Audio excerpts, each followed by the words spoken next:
Here I have Suzuki Vitara, and let me show you how to enable and disable the Bluetooth on the following car. So at the very beginning, let's start by using the home screen of the Suzuki Vitara.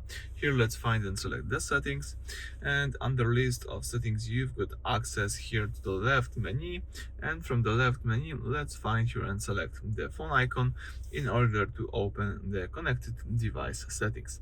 So here you can reuse a few things. One of them is Bluetooth, so you can here enable or disable Bluetooth just by using this toggle.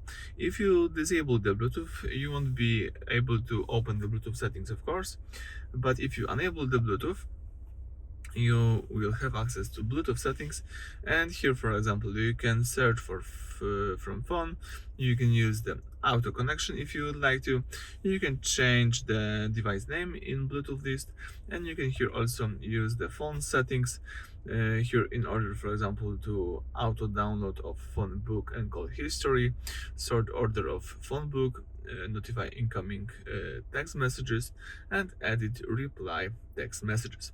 So that's it for this video. Thank you for watching. Please subscribe to our channel and leave thumbs up.